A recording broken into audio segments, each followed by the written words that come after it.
بسم اللہ الرحمن الرحیم۔ اس سے پہلے تبلیغی جماعت کے کئی شرک میں بیان کر چکا ہوں، تاکہ ایک ویڈیو کا میں نے تو نام ہی یہ رکھا تھا کہ ان کے کون کون کے سے شرک کو بیان کیا جائے۔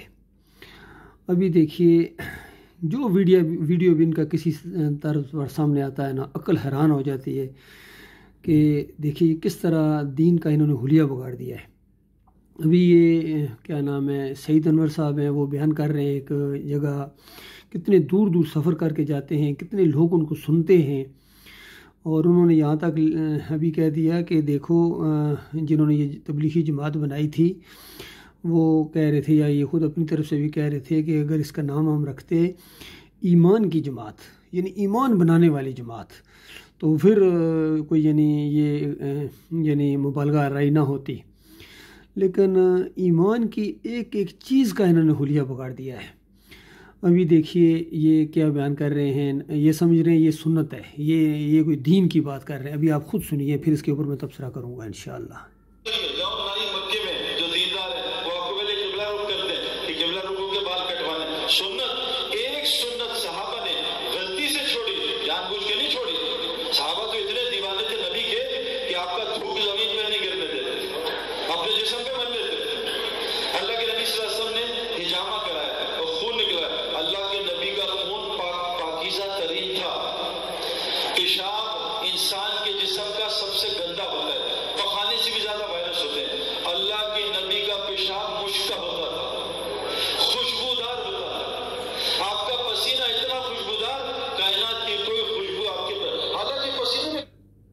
دیکھیے، جہاں بیچ میں کچھ اچھی باتیں بھی بتائی ہیں، تاریخ کے سے صحیح واقعات بھی بتائے ہیں انہوں نے، لیکن بیچ میں جو ایک ایسے انجیکشن دیے ہیں، عقل حیران ہے۔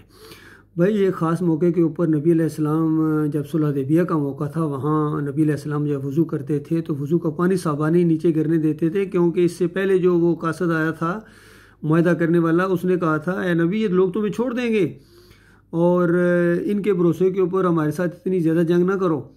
تو اس پر صحابہ کرام نے ریئیکشن کیا کہ اچھا ہم چھوڑ دیں گے، تو اس انداز سے وہ بات ہے۔ اب اس کو بھی بیان کیا، اور آگے جا کے سعید انور صاحب کہہ رہے ہیں کہ نبی علیہ السلام نے وہ جو بچمے لگائے تو اس میں سے جو خون نکلا، وہ خون بھی صحابہ پی جاتے تھے، اور اس سے آگے بڑھا، کہنے لگا کہ پیشاب اور پخانہ، اوے ظالمو، او بے دینو، اور نمک حرام غدارو، اور اسلام کے دشمنوں، آئی غیر مسلم اگر تمہیں یہ سنیں گے تو کیا کہیں گے؟ کہتا ہے کہ پخانے سے اور پیشاب سے خوشبو آتی تھی، اور اپنے خادم حسین رضوی تو اس سے بھی آگے بڑھے، انہوں نے کہا میں نے اپنے اکابرین کی کتابوں میں پڑھا ہے کہ نبی علیہ السلام کی جو پیشاب اور فضلہ تھا وہ خوشبودار اور طیب، اور صحابہ کرام اس میں سے شفا حاصل کیا کرتے تھے۔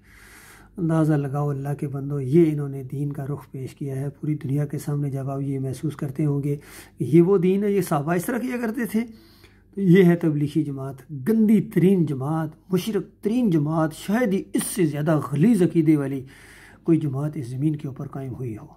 بالکل جو ان کو سعودیہ والوں نے اور اب دوسرے لوگ بھی ان کو بینڈ کر رہے ہیں اور ان کو کافر اور مشرک کہہ رہے ہیں، بالکل صحیح کر رہے ہیں۔ یہ اور بات کہ سعودیہ والوں کو اپنا عقیدہ بھی 100% ایمان عقیدہ وہ قرآن و حدیث کے مطابق نہیں ہے، ان کے اندر بھی شرک آ گیا ہے، اگرچہ کم شرک ہے لیکن شرک تو ہے۔ حکومت کے وہ بھی پجاری ہیں، بادشاہت کے پجاری ہیں، اور پھر ان کا بھی یہ عقیدہ ہے۔ عبداللہ بن باز کا یہ فتویٰ ہے کہ ہم جو صلاۃ و سلام پڑھتے ہیں، یہ دعا جو نبی علیہ السلام کے لیے کرتے ہیں، یہ مدینے والی قبر میں نبی علیہ السلام کے اوپر پیش ہوتی ہے، اور اگر قبر کے اوپر آگے پڑھتا ہے تو اللہ تعالیٰ روح واپس کر دیتا ہے، اور وہ خود سنتے ہیں۔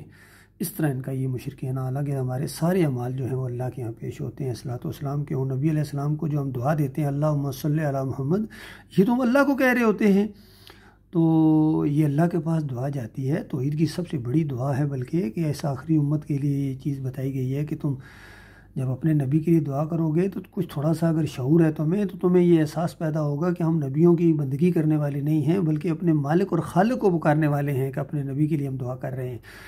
تو اس انداز سے یہ اللہ تعالیٰ نے یہ چیز بتائی ہمیں۔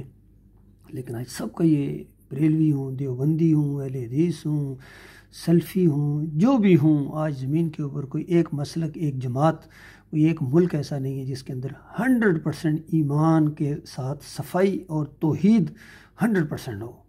کروڑوں، لاکھوں، کروڑوں میں، خربوں میں کوئی ایک ہو جو ایماندار ہو، باقی سارے یہ قبر پرست بن گئے، مسلک پرست بن گئے، بس تبلیغ کا۔ وہ بے ایمانو، تبلیغ یہ ہے وتواصوا بالحق، حق بات کی تبلیغ کرو۔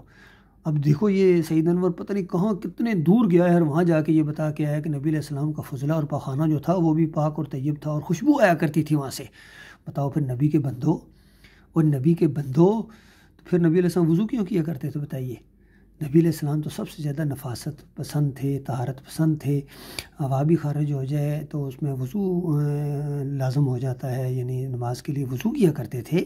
یہ ساری باتیں موجود ہیں، لیکن ان کے دماغوں کے اندر چونکہ بھس بھرا ہوا ہے، فضلہ بھرا ہوا ہے، گندگی بھری ہوئی ہے، تو اس وجہ سے ان کے اندر سے یہی چیزیں نکلتی ہیں۔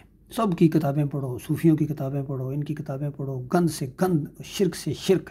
اس وجہ سے آج امت مسلموں کو مار پڑ رہی ہے۔ اللہ کے بندو، للہ توبہ کرو، معافی مانگو اپنے مالک اور خالق سے۔